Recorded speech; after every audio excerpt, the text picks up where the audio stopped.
Now you have Roger and you have Ricardo on the screen. I'm going to introduce those experts in retail. I'm going to start with Roger, that is here in Silicon Valley.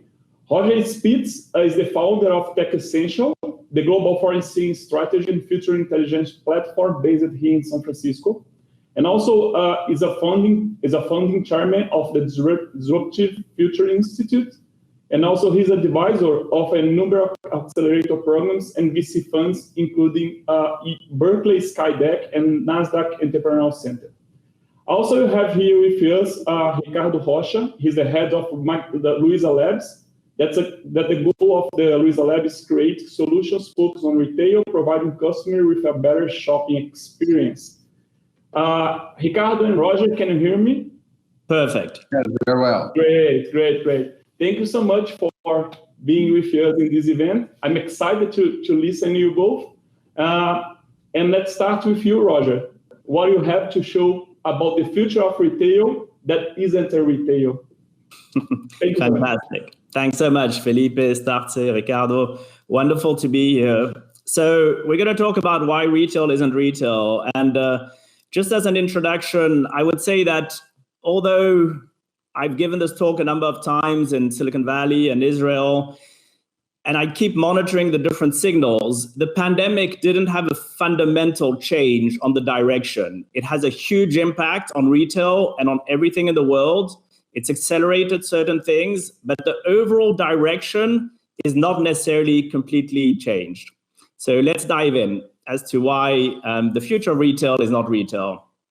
I like to start sometimes talking about the concept, which most of you will be very familiar with, but you will see why I wanted to introduce it in this context, which is the concept of exponential. What you can see on this page is 3 ponds. So if you imagine water lilies, which are doubling in the pond every day, and which 100% of the water lilies are covering the pond or the lake after 1 month, after 30 days, what does it look like? And what you realize is that less than 1% of the pond is covered in the first 23 days, and less than 25% after 28 days. And then the additional 50 and 75 and 100% happens just in the last 2 days. So these concepts are really what we need to think about when we look at any evolution, and in particular retail, because in addition to the acceleration and to the exponential nature of some of the technologies, what you have is that these are converging. So you cannot look at the individual technologies which are already accelerating very quickly, whether it's artificial intelligence or deep learning, whether it's robotics and sensors and computer vision, or synthetic biology, virtual reality. You have to look at these that not only accelerate very quickly in an exponential manner, but that are converging simultaneously and not separately. So as we think about that, we consider that in a sort of slight caricature, but actually we mean it. The future of retail is not retail, because you're looking at the direct to the consumer, or as we'll see in a minute, even the direct to the avatar, where the consumer is effectively a channel, where it's, the channel is over the brand, where there's storytelling, where you're looking at brands like Patagonia, you're looking at a new experience, which is not a product and which is not a sale. You're looking at a degree of personalization, which is experimental, with empathy, with understanding. And you're looking at deep insights, and this is where the data plays a role, the predictive element as to understanding what the consumer might do next. And then there's the immediacy, whether it's virtual with visualization, whether it's the production with 3D printing, or whether it's the immediacy of new checkout technology. So we will dive into some of these features to support our thesis around, if it's not retail, then what is the future of retail? Well, number one, it's of course data. And so we look at data in 3 dimensions. The first one, which has been ongoing for quite some time, which is that software is eating the world. But this is not new. It's digitization, it's demonetization, it's a dematerialization, it's the ability to have anything, anywhere, anytime with zero marginal cost. But we know that, that's not recent. The next phase is we're looking at software eating software. You're moving into a no-code or low-code environment. Or you're looking at open banking with APIs where you basically don't need the infrastructure of a bank to make payments. You can do it from a software company. But that, again, is just starting to happen. It's not the future. The future is really, what are the next order implications of data? What are the next order implications of not being in real life? What about the metaverse, the digital parallel universe, where already today, almost a third of the population is spending their time, and every day billions of dollars and billions of people are spending a lot of their day in this metaverse? And what does that mean, this world building universe? So when we look at that, and when we look at the fact that you are literally the product, you are literally the data, and we're collecting data via devices which can be implanted or swallowed, or devices which you're wearing, where you're looking at biodigital and hacking, where you're looking at being, instead of just the Internet of Things between objects, the Internet of bodies. And of course, a key constituent to your body is what you might be wearing, and the clothing, and the sports gear. And that's where retail comes into play, when you think of the Internet of bodies and what you're wearing, and all the data that is being shared with other parties for your every movement, for every piece of clothing that you might be wearing. And where is the world when you're not physically typing on a device? Where is the world which is helping support the virtuality of this metaverse? And it's voice, it's natural language processing. So today, it's easy when you look at Alexa or Siri or Google Home to consider that we're very far away from computers really understanding what we're saying.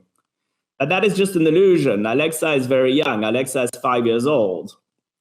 But tomorrow, as Andrew Ng says, who co-founded Google Brain and is one of the sort of precursors to machine learning, when Spitz recognition accuracy will go from 95% to 99%, we'll go from barely using voice to using it all the time.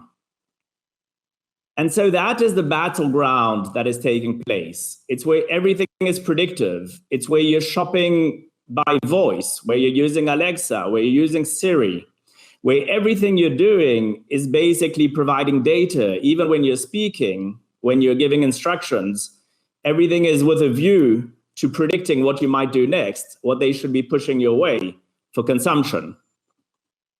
And so in that world, you can see that the next battleground, where you may no longer be searching through keyboards or through computers or through devices, but through voice, you can see that a lot of the activity, the next battleground, is natural language processing for machine learning. And you can see a lot of the acquisitions which Apple, which McDonald's, which Walmart are making are precisely startups, often deep technology in Israel, to give you real-time analytics, to give you those customer insights, consumer behaviors, the product level insights, all of which are driven from data.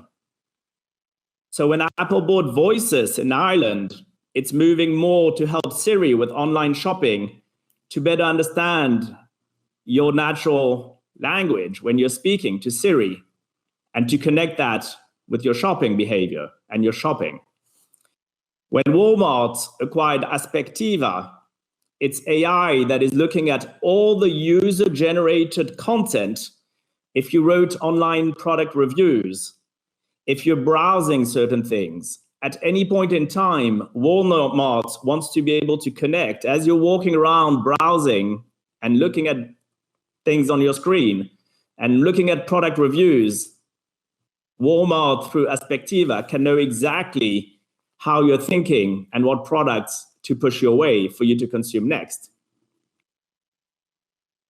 So this is where you enter a world for retail, which is digitizing the entire physical world of retail. One very interesting company, for instance, called Trax, is specialized in AI, computer vision, and analytics, also known as data, basically. And it's literally digitizing the entire physical world of retail. So through Trax, stores can know precisely the inventory management, but even image recognition, so they can see the shelf spacing inside the store, what you're looking at, what is being sold, what you might be browsing, and give you an idea of a virtual store if you're not physically visiting the retail store. So this is effectively an entire world which may seem physical or virtual, but actually it's both. It's physical. It's both physical and digital. It's a digital showroom, so you can walk around with changing rooms and try your clothes. You can visualize it. You can visualize searches. If you see a backpack that you like while you're walking, you can take a photo and search for it. But all this is data. Every single aspect of this is providing data and insights and predictions. When you go to Sephora and you have the L'Oreal products, which L'Oreal acquired Modiface, it allows you to try on thousands of cosmetic products, to have real-time 3D facial recognition, to match the face with a particular tone of makeup, and then the facial tracking and rendering. When IKEA acquires Geomagical Labs, so that you can see exactly what your house would look like with a particular furniture, that is not just allowing you to shop virtually, it's allowing Walmart and L'Oreal and Sephora to basically have all the data they need to second guess everything you might be doing next to push you the next products. Now, this is in a context where the retail world, and in fact the entire world, is moving towards radical transparency and traceability, where you're looking at impact, you're looking at the change in consumer and social expectations, and you're looking at the circular economy. And this technology we talked about, whether it's AI or whether it's blockchain or whether it's other technologies, provide the accountability and the traceability to ensure that they clean supply chain transparency for the supply chain, to ensure that there's traceability of the goods, authentication. So you're looking at multiple levels of multiple bottom lines. Is a company authentic? What are its values? What are its ethics? And often technology, which is allowing you to measure that and to be accountable. So if you look at today, these are news items of literally the past few days, all of which are less than a week old, around the circular economy. Now, hopefully, the accountability through technology and social media and other ways will mean that it will be difficult to do circular washing in the same way as you have green washing for brands for pretending to be green. There's the same debate in the circular. But here the news items are IKEA, which is announcing its first completely energy positive renewable store, or Walmart, which is becoming a regenerative company within the next few years. Gucci, which announces a life-changing and a very important partnership with The RealReal, which is a company which is ensuring the authenticity of second-hand luxury clothes, and which is a very, very fast-growing company and theme. So you're looking at no longer needing to own anything, looking at regeneration, sustainability. I want to wrap up this talk to look at one specific aspect. We talked about the Metaverse a few moments ago and the virtual world. This is not just sitting there with goggles and looking at clunky, expensive goggles and looking at something in virtual reality. We're moving into a world where Facebook acquired a company called Control Labs for neural interface so that they can have a sense as to how you might be thinking about something. They're moving into a world where smart glasses will take calls and interact in an augmented reality environment. where Facebook is looking to dematerialize sensors, controllers, and smartphones. Is that just one step away from brain-computer interface? You're looking at startups like Haptics, which are developing glove arrays with pneumatic actuators which inflate when you touch in virtual reality. This is the first telerobotic system where you can transmit touch feedback as an operator to anyone anywhere in the world. Or Mojo Vision, which is doing augmented reality contact lenses. Now, this is not necessarily science fiction. Science fiction is moving at a very rapid pace. Because what happens when you have the convergence and the fusion of digital synergies with 5G, with Internet of Things, with Internet of Bodies, with sensors, augmented reality, virtual reality, mixed reality, and artificial intelligence? And what happens with artificial intelligence and machine learning, with the natural language processing we looked at, and the brain-computer interface, or brain-to-brain communication? And when you with human-machine interface, with technology and wearables, you can see, you can hear, you can feel remotely, or you can smell digitally. There are companies which allow you to smell virtually. And so what happens with all that is that you can end up in a world with digital teleportation, or potentially even time travel over time, where you can feel, smell, hear things entirely remotely. And that is where, to wrap up, I like to introduce the concept, which is moving from direct to consumer, which is still very important, to direct to avatar. Direct to consumer still relies on physical goods. It still relies on warehousing. It still relies on purchases that are made with inventories and with deliveries of these goods, and with the logistical considerations. But what about this open metaverse, which has been born partly from the gaming universe? What about this free-to-play open world with economies which today already have a third of the population who spend a significant part of their free time in this virtual world, in gaming, and where you can spend billions of dollars and billions of hours every month, and where many people on the planet are doing this? And that's where you move into selling skins, selling digital clothing, selling digital dresses, selling digital watches, selling digital brands, digital elements in the metaverse, and where the direct to avatar might not necessarily be the science fiction we can imagine it to be. And so this is how I wanted to wrap up the little presentation with you.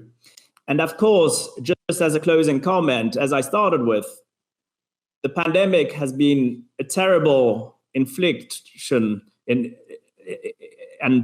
sort of impact for the entire retail industry, amongst others.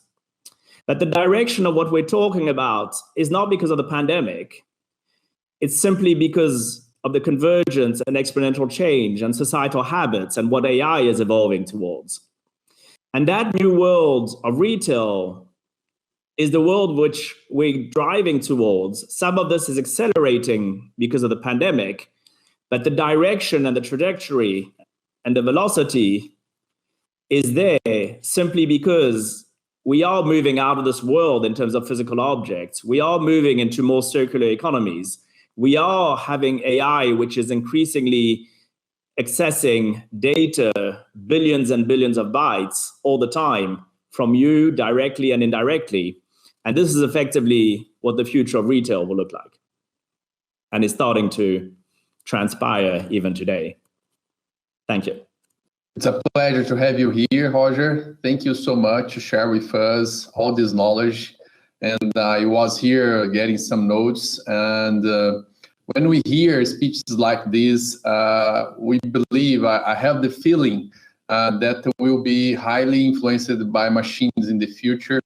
And I start to think if all shoppings I will do is will be my own will. So sometimes you can get some scared. A few years ago, if someone said to us if we would living what we are living right now, some 10 or 20 years ago, maybe they will say that this is like a Jetsons family, and this will not be the present we are living right now. And this is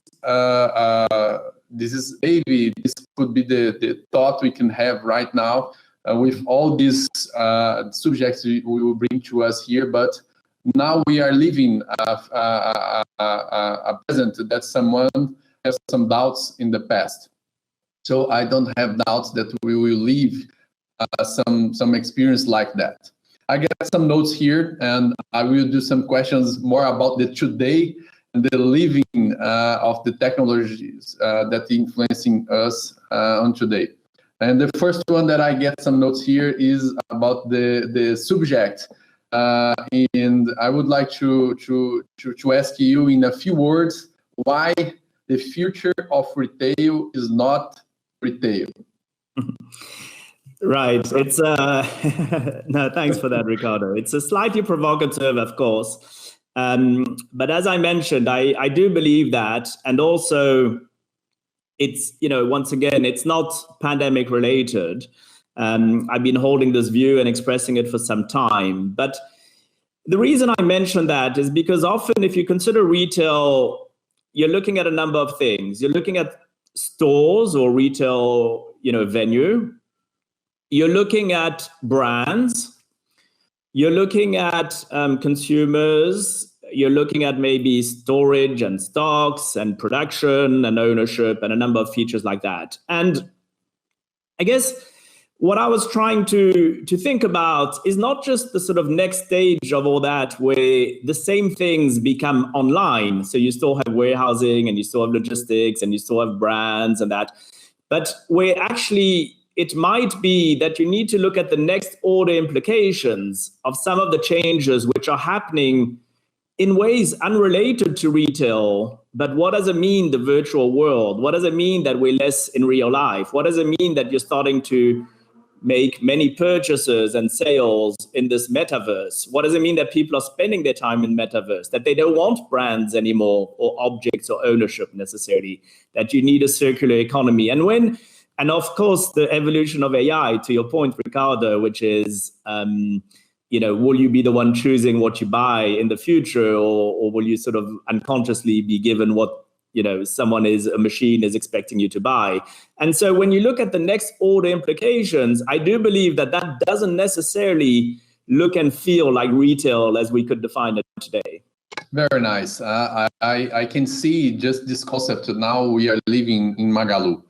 We are no longer a company of buying and selling products. We have this in our business, but now we are a tech company. And now we are a platform that enable companies and people to do the transaction through us. So we are a platform. Now we have another companies and another people coming to us, and now they have the environment, a security environment to do the transaction. So this is the new retail. Thank you, Roger, for your answer. I have one more here. We have a lot of small companies. We call SMBs here in Brazil. And you said us about the data and the insights. So how SMB could transform data in insights in their business, because they don't have access to technology like we have here, and how they could use this data to transform and have insights for their business.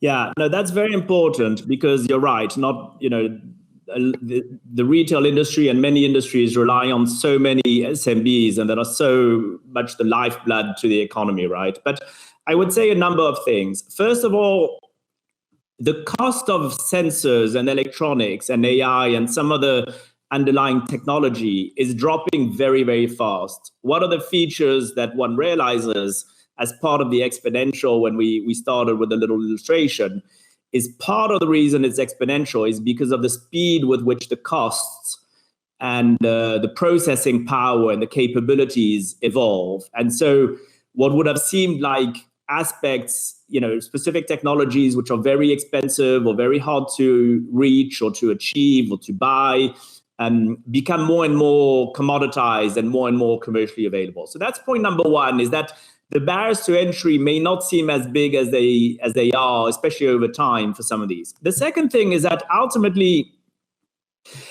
it starts with the data, right? And there's so many different ways where you can harness the data without cost, whether it's a physical store with sensors, whether it's loyalty apps, whether it's knowing your customer through the payment cycle. So in a way, you just need to think about, okay, where can I have data points and can I make it interesting and attractive? And Brazil is so good at that, right? Brazil is so good with social media, and everybody's very interested, has a smartphone and very interested in loyalty and all different ways. So there are many ways in the physical world where you can get interesting in-store technology to understand how they're thinking about it, what they're looking at, what the inventory is happening, what are they looking at in the store. And then in the digital world, you can also find ways with the in-store mobile commerce of developing the right kind of attraction for your customers to want to follow you, to be interested in you. And some of it might not be technology. Some might be clever use of social media and other things where Brazil is actually super, super strong, and which doesn't necessarily require barriers to entry in terms of investment and technology. Thank you, Roger. In this pandemic moment, what we see too is a culture problem we have here, because the SMBs, they don't have the culture to have just a simple customer register. The contact phone, the contact mail, and this simple data that could bring this customer back to have a new shop. And if you go forward, they don't have the last purchase of these customers. Mm-hmm. So to have the culture of register the simple data and after work with this data will be the start. But I see that we need the culture of data and something that you said when you was speaking. So the future of data, and after I work with data to have the insights for my business. Very nice. Thank you so much. I have one more here. In fact, I have two more questions for you. And I note here, let's see the time I believe we can have. Brazil isn't so digital in the future as other countries. And as we are talking right now, we have a lot of mobiles, but not the future. How you see the physical experience evolution in Brazil? Yeah, so, I mean, culture is something which can be changed, right? And I think crisis and challenges and chaos, and I talk a lot about this around, Israel, but I talk about it also for Brazil. It can be a catalyst to change, because ultimately culture is not, something that's can't evolve. And I think that here, in ways, it plays very well to the strengths of what Brazil has, because Brazil is, I think if I'm not mistaken, it's the 5th country in the world for smartphone usage. And there's a love for, the different apps and loyalty schemes and all kinds of social interactions. And that's why, Facebook with WhatsApp used Brazil to try and test the first kind of payments market. And so I think that the combination of the necessity, because it's a tough environment, right? So the need to be resourceful, but also the fact that some of these can be done in a smart way through social media or through other ways, can basically, hopefully, the combination of, being forced and the chaos and the pressure forcing one to sort of change the mindset, but also the fact that it is a change which is actually plays well to the way Brazilians are cabled in terms of they're not that worried about the privacy or data or being on 50 apps and that. So in a funny kind of way, it can play well to that, but it is a slight shift in kind of mindset gear. You're right. I completely agree with that, Ricardo. Okay, that's very nice. We have a huge problem of culture here. And a few days ago, we just buy a company that is like a school that teach how the SMBs could learn about the data, the technology, and all subjects like that. So this is the importance we have here to give the way or enable this way of develop this culture of data and insights. And I have one more here.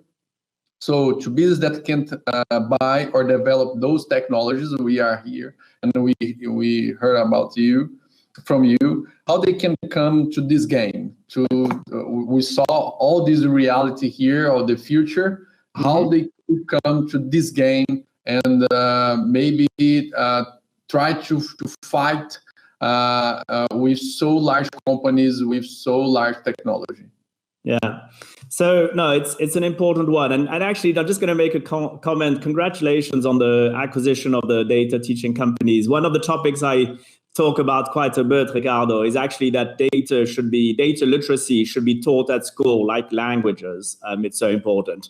But coming back to the question in terms of how can one develop these technologies, especially maybe for SMEs or for smaller companies, given the cost? I think there are a number of things. First of all, I find that there's more and more open ecosystems in terms of being able to partner with startups and different kind of companies, and also with larger companies being prepared to kind of support the ecosystem. So I would say to be resourceful, because there might be ways which you're not thinking about, which don't necessarily have big costs or barriers to entry, which can support. And I find more and more when you're smart about the ecosystems and especially with startups, one can sometimes find ways of cooperating or partnerships which don't require a huge initial investment. The second thing I would say is that the costs are decreasing all the time. And so the question to ask is, if your analysis is that it is a cost barrier, you really need to define, what am I trying to achieve and what do I need for that? And you may surprise yourself that cost might not be the barrier. Maybe it's finding something smart or having an understanding on the technologies or the options that are really essential. The final point I would make is that you have no choice. The reality is that the world is moving in a way where if you're not adapting, and technology is a part of that, and becoming virtual and digital is a part of that, and this is with or without a pandemic, it was the same thing. Maybe the timing changed. But ultimately, you have no choice. Whether you're a big company, you're the biggest company in the world, number one in the world for decades, can disappear overnight, and a tiny company can emerge overnight as a leader. So I would say that it's the other side of the same coin, the speed with which change can affect you. It means that big companies can die quickly, and small companies can also grow quickly.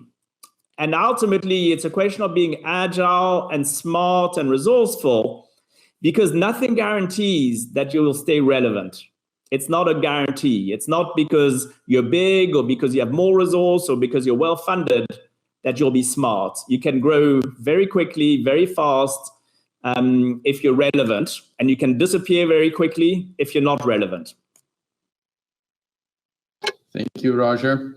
I would like to do just a small compliment here, because the future again, I see a mindset of cost and not a mindset of investment. So when the Brazilian SMB start a company or start a business here, the mindset is to survive. Maybe they don't have the job, they lost the career, they need some way to survive. So everything that get the money out of the box when I manage this money, this is a cost. And the mindset is not the investment to the business to grow, because the mindset is to survive. So this is some kind of challenge we have in Brazil, and we are trying to teach and to develop and try to help the small business here to get a stage that they could now look to the business not like just a survivor man, but now a businessman. So this is a challenge we have here. This is a challenge that I am trying to to drive here in the company. So thank you for all your insights here. And we have a big challenge, but we are winning. Yeah, no, that's great. And just before I pass on to the rest of the Q&A, and I just want to say, you guys and of course StartSe are doing a lot to change that mindset, but it's not specific to smaller companies and it's not just specific to Brazil. You have a large number of some of the biggest companies in the world who are fragile and have exactly the same issue. They do not understand what is required to stay relevant. And there's no specific region in the world or type of company which means that you will be relevant, and there's no guarantee that you'll become irrelevant just because you're small and in a particular region. So that's the thing, and fantastic work you all are doing to try and change that mindset. Thanks so much, Ricardo. Thanks so much, Roger, for exchanging amazing content about retail. We have some questions from the audience. Great. First question is for Roger. Roger, what do you think is the most compelling thing about AI for retailers and suppliers at this moment? For the retailers and suppliers? Yeah. Right. Yeah, I think it's really to try and sort of guess the next move. If I use the word relevance a lot. If you have insights that give you an idea of what the consumer might buy, and that's the most relevant, you then know what to produce, what to store, how much to store, what to use for advertising for particular customers. So I think it's really relevance and then the predictive abilities of ensuring that you stay relevant. Great. Ricardo, I have a question for you. Magalu is already applying AI in its platform, and if yes, how? We have a lot of AI here. We have a huge challenge that is to try to match all the product of the third party that is coming to our ecosystem. So we have a lot of models of the data structure that is trying to combine and categorize all this data to produce the data analytics that we can compare all these products that is coming. So the description and the name of the products, they are all different of all players that we have here in the platform, in the marketplace. So the challenge we have here is to try to match all these same products that comes with different names, different brands, different descriptions here. So we try to find the best model, the best information we have these products here. So we use a lot of AI here in our data lake, and we are using AI in a lot of other things, but this is one of the huge challenges we have here. Awesome. Thanks so much for sharing with us. A question for you, Roger. Your advice to reduce the gap between our tech world in Silicon Valley and the small business in Brazil. How you can reduce this gap when I talk about the technology? Yeah.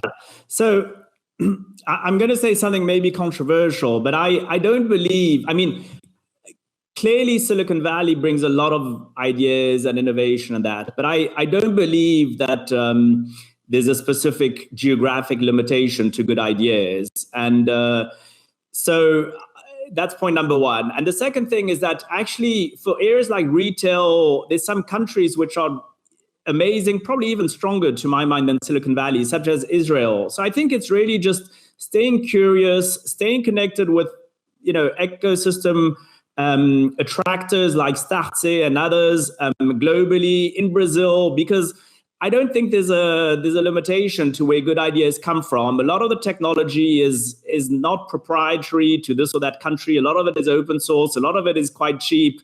And so it's a theme which Ricardo talked a lot about. I think it's actually a cultural and a mindset as opposed to a real barrier to technology or anything. Great. Not connect only with StartSe and connect as well with Magalu. Those guys are doing an amazing job. They are helping a lot the small business and make them more tech savvy, more innovation savvy. Those guys are doing a great job. The last question for you both. Do you guys believe that in the future, we won't need to look for what you have to buy, and the store or platform who becomes more accurate in predict what each customer wants to buy will dominate the retail. Do you think in the future, instead, I start to search for product and services? Do you think the machine going to be intelligent enough to offer stuff for me before I think about it? Roger and Ricardo, what do you think? Do you want to start, Ricardo? I'm happy to go. We already could do that. We just don't use the background of the purchase of your history. We have data of all lives of the people. If I have the non-structured data from the social media and the social network from the people, I can know the context. I know what is happening in their lives, so I can predict what the needs they will have in the future. A simple example of that is when a couple is having a baby. I can predict the needs they will have just knowing the context now they are living. So I can predict the needs of the baby and the needs of the fathers and the mother, because they will have necessities too. So if I know the context, I can predict the sale and I can make an offer for you and I can make a subscription for you. Just not an offer. I can propose a subscription. So this is not just about the information I have about you. This is about how can I serve you. And I think this is a great difference in the system, not just the AI, but how I use the AI in a culture of serve people. So we just don't want to sell things for the people. We want to serve them in the necessity they have. So I want to be the excellent to discover the necessity they will have to serve them better. This is our culture. This is what we are building here in Magalu.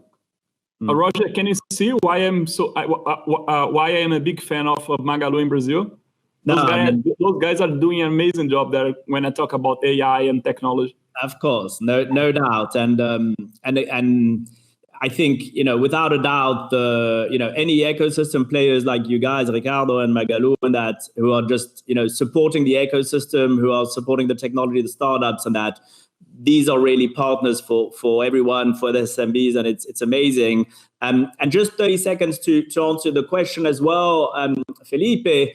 I think that's already happening. I think it's a question of definition of prediction. And when some of the Netflix or when Amazon give you recommendations and then you choose one of the recommendations, is that not a form of prediction? Of course, that's before Alexa is very young. Alexa is a baby, to use Ricardo's term, 5 years old or a little child. But when Alexa grows, and then when Internet of Things is all over your fridge and your appliances, and I'm just using Amazon and Alexa as an example. But of course, ultimately, it's not prediction, which is the debate. It's whether it's 100% prediction that's correct or 50% or 30%. But the prediction is starting today. Great. Thank you so much, Roger. Thanks so much, Ricardo, for being part of this conference. I would give you like 30 seconds for each of you both, just to give your final thought about retail, about technology, and Ricardo, and also if you could drive your final thought for a small business in Brazil, would be perfect. Small retailers in Brazil would be perfect. Okay, I would like to thank you, Roger, Felipe, and the StartSe about this conference here. And the thought is the partnership and the collaboration environment is the better way to the SMBs grows and have a relevance in the Brazilian market. So we are providing this future, building and enabling the SMBs here. So the conditions is very well, the thought is very well, the collaboration is very well. So I would like to invite all SMBs to come with us and build the future of the retail in Brazil. Great. Thanks so much, Ricardo. Roger? I would just like to reiterate that I think Brazil, 200 million people, one of the largest countries in the world, one language, one relatively similar culture and cohesive. I think that you have everything to make in Brazil and globally to become anything you want. I think there's no limit to where good ideas come from. Most of the companies that are doing well in retail and that are building something huge didn't exist 5 or 10 years ago. And so, but what is sure is that you have to understand the changes. You have to be immersed in the changes. You have to spend time with people like Ricardo and his organizations. You have to think of open ecosystems and radical transformational changes and the next order implications of that. You cannot assume a linear world and a stable, predictable world. Great. Thank you so much, Roger, as well, for your time and sharing your knowledge for 100,000 Brazilians, over 100,000 Brazilians that are getting those special talks for you both. Thank you so much and hope to see you soon. Bye-bye, guys. Ciao, gente. Obrigado. Ciao.